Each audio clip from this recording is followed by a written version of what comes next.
né? Isso é uma coisa muito, muito peculiar, particularmente do futebol argentino, do futebol uruguaio, dessa coisa da beleza do diferente. O Sampaoli, eu estou muito à vontade, porque eu só critiquei o Sampaoli até agora. Critiquei porque eu achava que ele estava fazendo as coisas erradas, na hora errada, criando o clima. Agora, como técnico de futebol, o que ele fez esse time jogar, acho que é algo que nem ele mesmo imaginava uma resposta tão imediata, senão não teria chiado tanto antes. Né? E passa muito pela filosofia. É um técnico, antes de tudo, de filosofia. Você percebe que é a filosofia de jogo do cara. Ele falou de desfrutar, ele falou de satisfazer as pessoas que gastam suas economias. Hoje o futebol brasileiro já não é tão assim. As pessoas que estão lá já têm mais do que as economias. Mas, enfim, né? É um pensamento diferente até nesse sentido. A gente falou do Sampaoli se diferenciar por ideias táticas, ele também se diferencia. Essa coisa que o João falou, não é técnico de puxar o freio de mão, de arrecuar os arfos, né? E agora tem mais esse fator, quer dizer, o fator humano, enxergar o jogo de uma maneira que pouca gente está enxergando no Brasil e eu diria no mundo. Sabe que a gente vai correr um risco extremamente positivo, extremamente bom, caso o Sampaoli dê certo, como eu imagino e torço para que aconteça. É possível que, caso o Santos consiga manter esse nível de atuação, mesmo com um elenco muito inferior aos demais, a cobrança em cima de Abel Braga, de Felipão e desses caras com mais nome e com mais material, esses caras vão ser muito cobrados a jogarem mais. Por mais que continue existindo.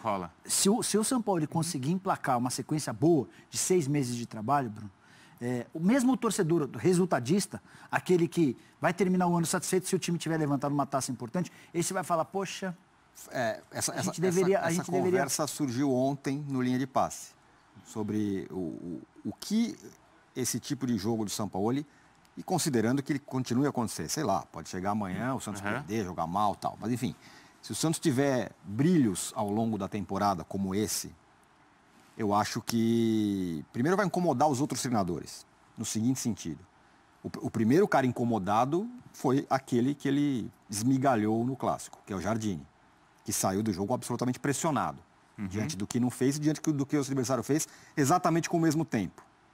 Ou menos tempo. O Jardine estava no ano passado e o Jardine ganhou reforços. O Sampaoli só perdeu. Esse é um ponto. Então, acho que o primeiro alvo ali desse bom momento do Sampaoli foi o Jardine. Mas acho que isso pode... O segundo pode ser o Abel, se bem que os times só vão se encontrar no Brasileiro. Porque já tem gente falando, mas como que o Sampaoli com aqueles caras lá, perdeu todo mundo, juntou uns caras lá e faz esse time jogar, e o meu time aqui que contratou, gastou 200 milhões, não... Mas esse cara quer o título, eu acho. Claro que quer o título. Mas o título só vai vir no final do ano, Bruno. Claro que quer o título, eu não tenho a menor dúvida. O título que vai valer só vai vir sem dúvida nenhuma. Se tiver o torcedor, você prefere o quê? Que ele faça um jogo bonito ou que Mas assim, tenho certeza que hoje a gente está tendo essa discussão e acho que o torcedor gostou do que viu do Santos e tal. Mas terminar o ano, o Flamengo tiver o título e o Santos não... o Palmeiras tiver, o Grêmio, ou seja, vai ter assim, tá vendo? Vocês falaram tanto e não ganhou o título. Vocês não acham que vai ter isso? O natural é que o Santos termine o ano sem título. Sim, o natural é isso. Eu também acho. Só que quando alguém de fora, com 20 dias de trabalho, é capaz de, com um elenco limitado, e por mais que o Santista esteja animado, o elenco é limitado, o elenco é pior do que do ano passado. Quando esse cara vem de fora, com uma língua diferente, com dificuldade de adaptação, e faz um time jogar com a cara dele, e com uma cara que o brasileiro gosta de ver, sim, o brasileiro tá sentindo falta, não, todo torcedor queria que fosse o time dele jogando assim, mas eu tenho certeza que se chegar no final do ano, claro que sim. O torcedor vai falar, vocês elogiaram tanto e o cara não ganhou, vai ter isso. Claro que vai ter isso, mas assim, a história recente mostra que até mesmo o torcedor... a hora que ele está com a barriga bem cheia, porque ele ganhou um monte de coisa, ele quer outro tipo de jogo. E eu te dou 2 exemplos aqui. O São Paulo foi tricampeão brasileiro, com o jogo do Muricy, que era aquele jogo muito seguro, defesa forte, bola longa, bola parada, pá. Foi tricampeão. E em 2009, o torcedor São Paulo não queria mais aquilo.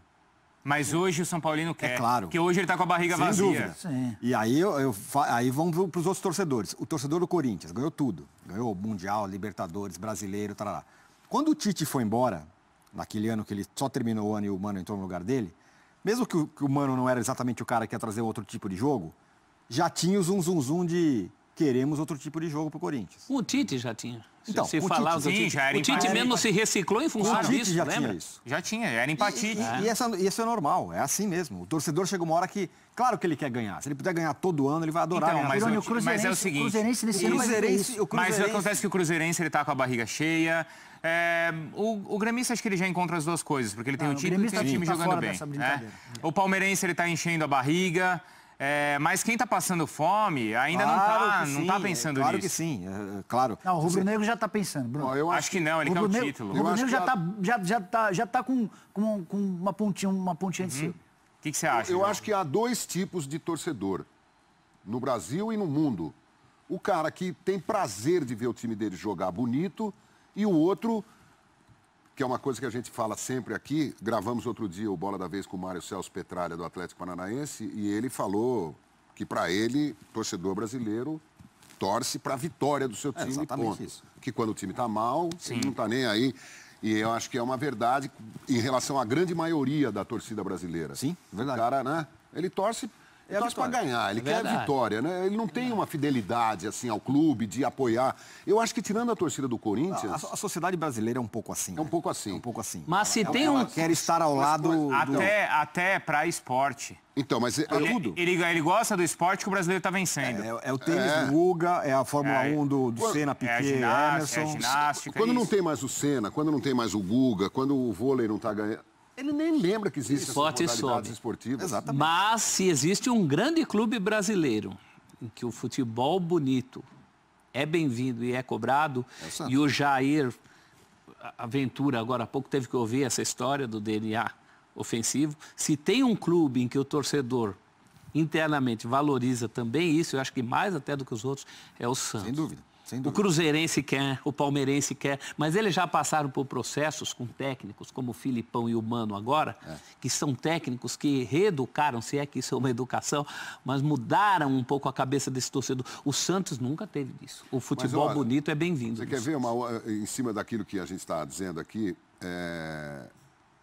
perguntar para vocês todos, para quem tinha idade... Para quem tem memória de 1982 e de 1994, não adianta você falar com a geração que só viu 94 ou a que viu 82 e depois desistiu do futebol. Para quem viu as duas Copas, qual seleção é mais reverenciada? Qual escalação o torcedor tem na ponta da língua? Quem viveu não tem nenhuma dúvida.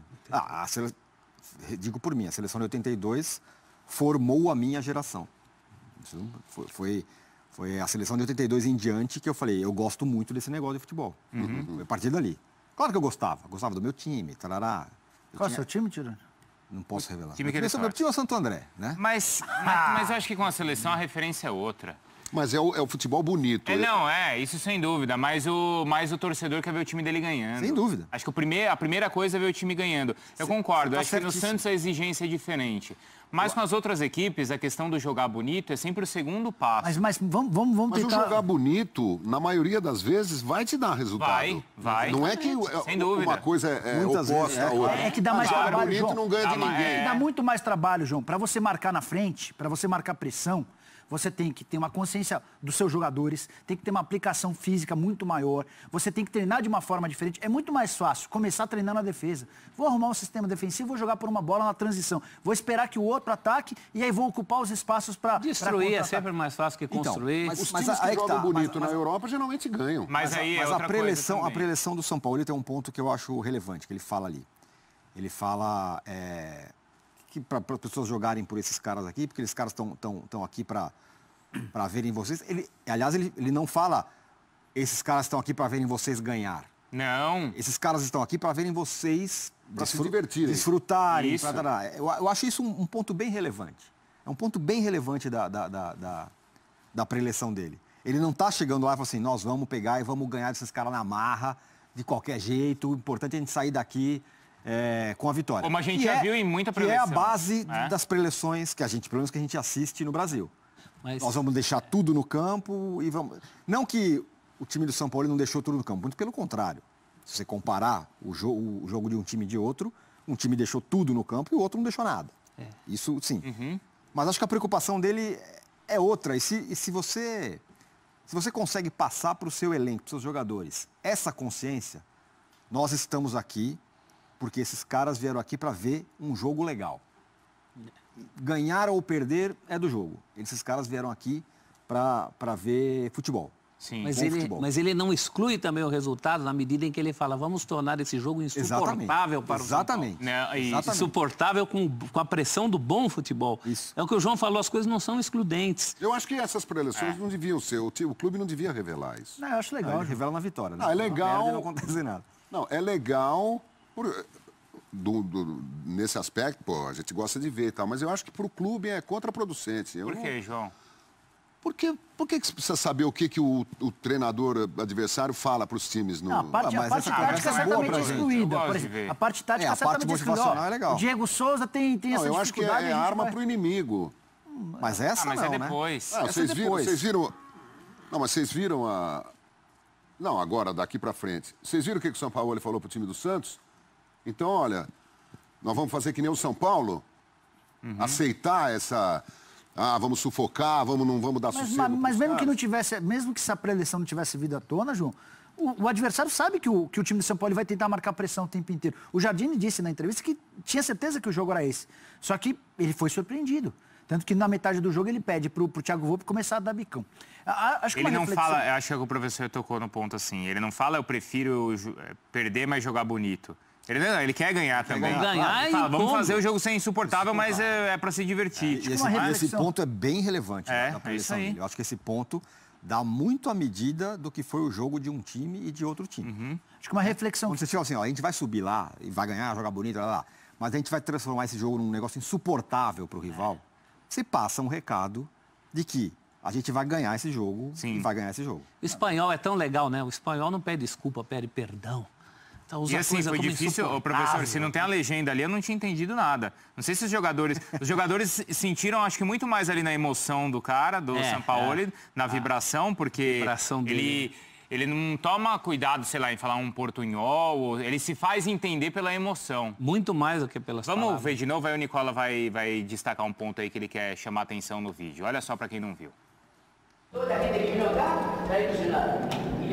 Ainda mais com o eco ali do vestiário. Isso que eu ia falar, não sei se os jogadores do Santos... É que tem muitos estrangeiros ali, mas acho que a maioria não entendeu. A língua do Santos é o espanhol. Porque muitos jogadores de futebol, Bruno, eles não tiveram acesso à língua espanhola desde a infância e da adolescência.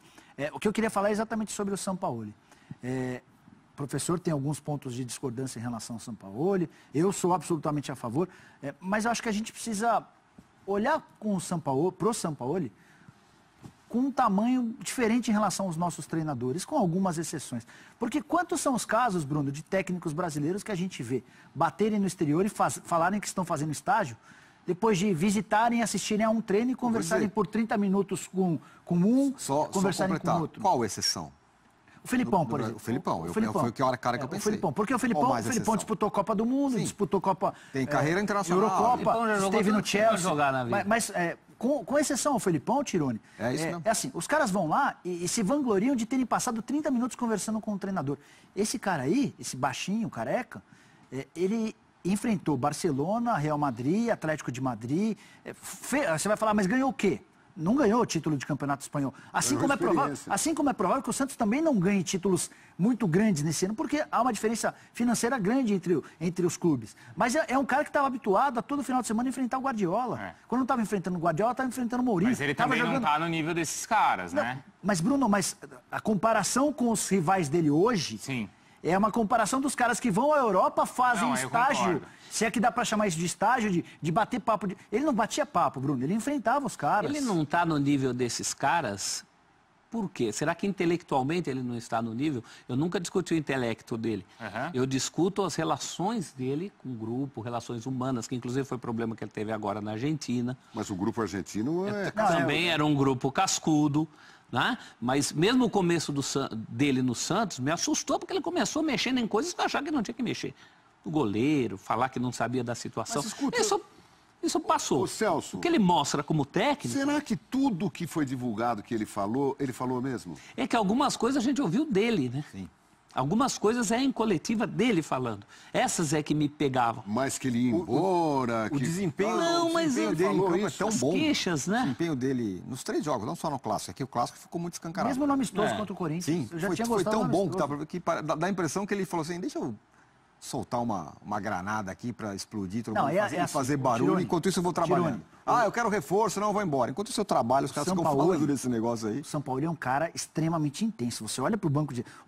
Tem um monte de torcedor que detesta que o técnico fique sentadinho no banco. Eu não tô nem aí, eu acho que... Tem antidoping para treinador? Se tiver, ele vai ter problemas. Vai ter problema. Mas tem torcedor que é alucinado pelo São Paulo porque ele fica assim. Ele é assim o tempo inteiro. Então, ele assim, parece o Agas. O jogo estava 2-0 e ele estava enlouquecido. Então, eu não estou sugerindo nada, porque eu também sou assim, também. Eu não paro, eu não consigo ser um cara calmo. Então, mas porque essa intensidade, ela não é só no treino, não é só no jogo. É no dia a dia, é na relação. Então, por isso, ele vai cobrar... Então, ele vai cobrar do presidente aquilo que foi prometido. E em relação ao Vanderlei, é muito provável que ele tenha chegado na Vila e todo mundo tenha dito, pô, o Santos tem um goleiro espetacular, o Vanderlei... Ele falou, é aí que eu vou pegar. Dar uma beliscadinha para o cara não se acomodar, sabe? Você acha que já foi um cartão assim? Eu acho que ele deve ter uma série de truques, de estratégias aprendidas na Europa e tal. E eu acho que a comparação com o Guardiola e com o Mourinho só seria razoável se ele tivesse treinado o Real Madrid, Barcelona. Times à altura dos ele teve uma passagem curta até. Porque eu acho que eu treinando o Real Madrid, o time não ia cair muito de produção. Nos trabalhos... Desculpa aí. Nos trabalhos anteriores tem um dele... candidato aí, então, lá. Os trabalhos anteriores dele na Laú, no Chile, e principalmente na seleção chilena.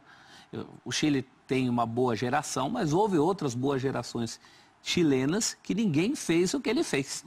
Se ele tem zagueiros um pouco mais altos, ele vai mais longe até na Copa do Mundo. Você destacou aí a questão da fala dele, que ele diz, os caras gastaram suas economias, né? Uhum. Eu acho que também isso é uma lição para o brasileiro, para a sociedade brasileira. A gente precisa, de uma vez por todas, eliminar a ganância que domina a cabeça desse povo. A ganância de acumular, o exemplo está aí, com esse maldito acidente, essa desgraça. Acidente é modo de dizer. Acidente crime. Esse crime, essa chacina cometida lá com o povo de Minas Gerais, na região de Brumadinho. Eu fiquei assim, eu cheguei à conclusão de que o mundo ia acabar. Falei, não é possível, o mundo está acabando, então vai ser uma sequência agora de tragédias, né, como essa. Porque não é possível, depois do que aconteceu lá em Mariana, em Bento Rodrigues, a coisa se repetiu. Nada, 2, 3 anos depois piorou. Eu estava conversando aqui com o Zé Elias, brinquei com ele sobre dinheiro. Ele falou, não, dinheiro é bom quando você quer comprar uma coisa e você tem o dinheiro, né? Você quer comprar um doce, tomar um sorvete. Sei. Tem gente que eu vejo direto. O cara entra e fala, quanto que tá a esfirra?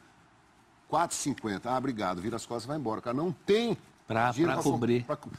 O cara quer comer uma esfirra, tá com fome, talvez seja o almoço dele. Eu já vi gente tirar o dinheiro do bolso, não vira e vai embora. Então o dinheiro é bom para isso. Agora, a ganância bom, e aí tudo sob controle, a outra estava a ponto de explodir também, a outra barragem. Quer dizer, isso é uma vergonha, O dinheiro é meio, não é um fim em si. Exatamente. Assim como no futebol, talvez a gente possa pensar um pouco mais nos meios. Então, professor, e não nos fins em si. Olha aqui, ó, o que está falando, por exemplo, o Anderson. Cruzeiro de 2003, 13, 14...